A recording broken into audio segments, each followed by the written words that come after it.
WWE's Money in the Bank 2020 is over, wrestling fans. I don't know where to begin. I really don't. Now, I'm not saying the show was an epic flop. I'm not. They did do some things that this has have me scratching my head, wondering why. Why are you doing this?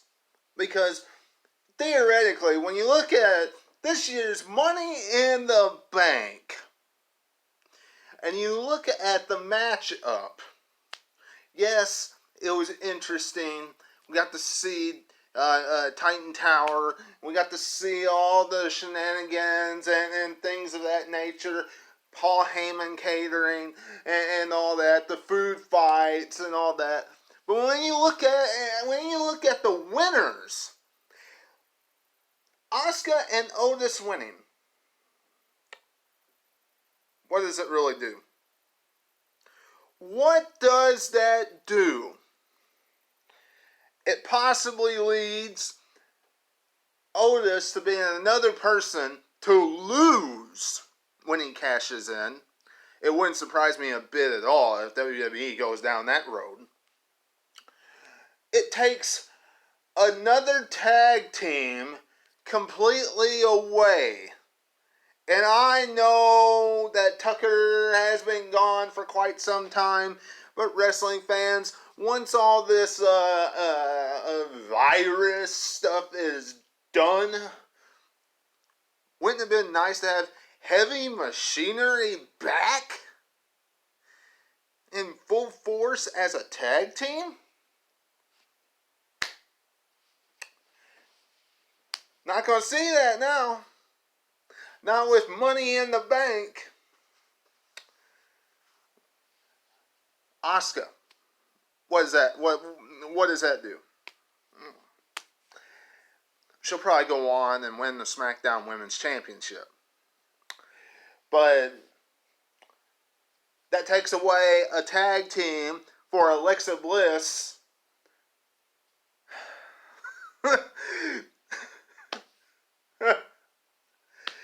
to defend her tag team championships. The tag titles, the women's tag titles, have one less tag team now to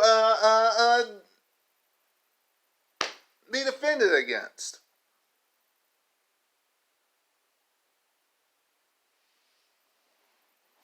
Are you kidding me? Interesting matchup, but I think it would have been much better if they gave that to either AJ Styles or Aleister Black.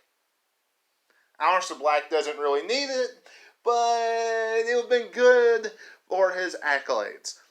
AJ Styles could have used that to cash in on Drew McIntyre.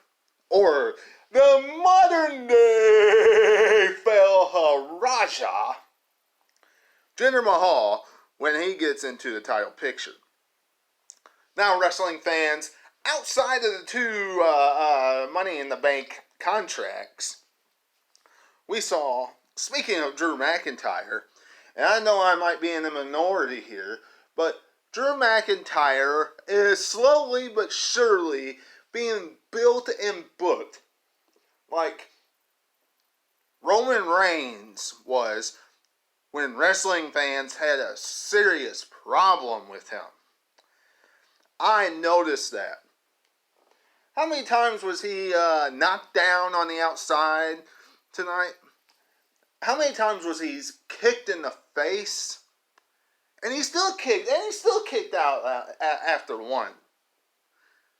It took until the Monday Night Messiah, Seth Rollins hit I think it was a Falcon Arrow or something like that, and then he started kicking out after two. Then he kicked out after the curb stomp as well, and some other things. Wrestling fans, WWE continues to book him like this, It's a good thing nobody's in attendance, because people would start booing this. Wouldn't surprise me a bit if they did.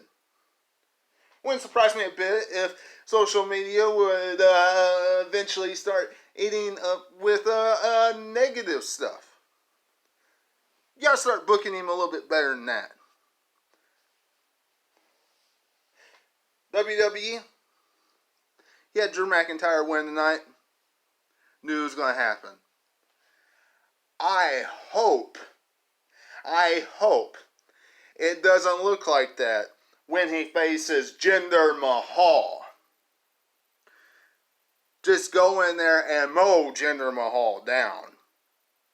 Don't have a great matchup like that you had with Seth Rollins and make it with Jinder Mahal.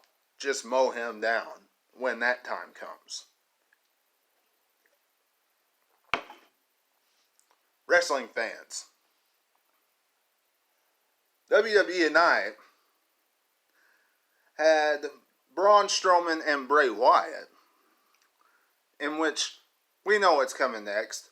The Fiend is going to take away Braun Strowman's Universal Championship.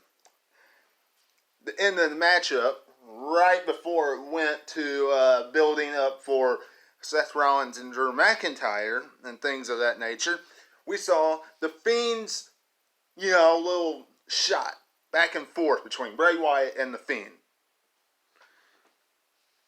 It's coming. For the match tonight, wasn't bad. It wasn't bad at all. We knew Braun Strowman was going to win. They played into the Wyatt family black sheep. Braun Strowman had the black sheep on for a very brief moment. And of course, then we saw the power slam and things of that nature. Both men had both of their finishers. I'm just tired of the title being on Braun Strowman. Braun Strowman is not a believable Universal Champion. He sucks. That's it. Now, wrestling fans, let's move on to the SmackDown Tag Team Championship tonight, in which we saw the New Day beat the Forgotten Sons. They beat the Lucha House Party, and they beat Miz and John Morrison, in which was supposed to be a no disqualification matchup. And the third member of the Forgotten Sons came down, and the third member of the Forgotten Sons got sent backstage. Does that make any sense to me? Absolutely not. But you know what? This is WWE's world, and they do whatever they want. Anyway, wrestling fans, oh, by the way, before I continue on, you all know what to do. Become a subscriber today. It is appreciated. Make sure you give me a big thumbs up and leave me a comment about everything that happened tonight down below. Great place to do it. Start up a conversation. Now, wrestling fans, let's move on with this tag team matchup. Lucha House Party was simply there for pretty much what I thought, the reason why I thought they were going to be there. To take the pinfall. New Day victorious. I'm kind of glad they didn't lose tonight, because quite frankly, I don't want them to be just this transitional tag team where I know we all know that they're 8-time tag team champions just so they can become 9-time, but you know how John Cena sometimes would have won the title and then shortly thereafter, like a month after, lost it, then won it back the month after? I don't want that. New Day, hold on to it for a couple months before you drop it, okay? Let's not see this 1 month title reign, 2 months title reign, and then drop it and then regain it right back. Those title reigns suck, okay? Those suck, and they're meaningless, they're pointless, alright? Anyway, let's move on. Match was okay. New Day victorious. It was a good way to start off, Money in the Bank. If there was people there, it would have gotten the audience hyped up. Alright, wrestling fans, it would have. Jeff Hardy beat Cesaro on the Money in the Bank pre-show. That was an alright match. So what? It was pretty good though. Now, wrestling fans.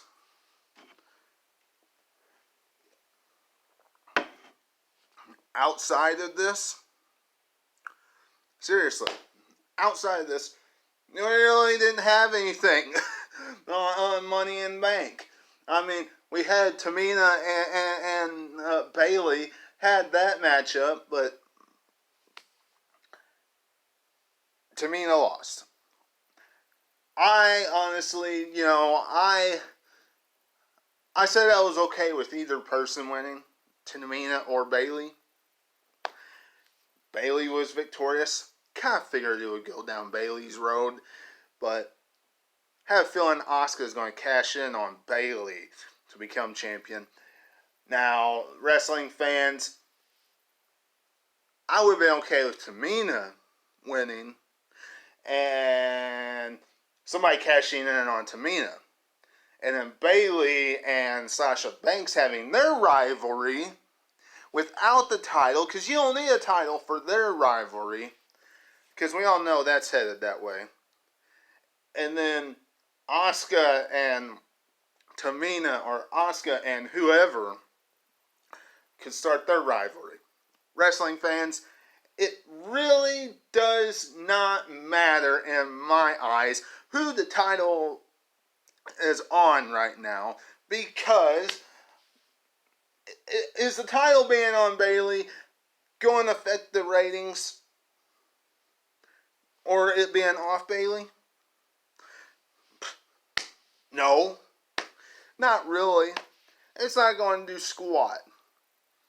Now, a rivalry between Bailey and Sasha Banks, look, that might be something that people might genuinely want to see a little bit more, but but does it have to have the title? No, not in my eyes. Let me know what you're thinking about in the comments below. And outside of that, we know that Edge is going hunting tomorrow night for Randy Orton, and R-Truth is going to look for Rob Gronkowski, or Tom Brady, the 24/7 champion, because he wants his baby back. So, it looks like we're going to see a 24/7 championship back on TV, those segments again. I'm kind of glad the wrestling fans, because honestly, I want to see a little bit more backstage stuff, not just inside the squared circle. But y'all let me know what you're thinking in the comments below. Subscribe, and I'll see you tomorrow for Raw Review. And until I see you then, this is Webby, and I'll catch all of you on the other side. Talk to you later.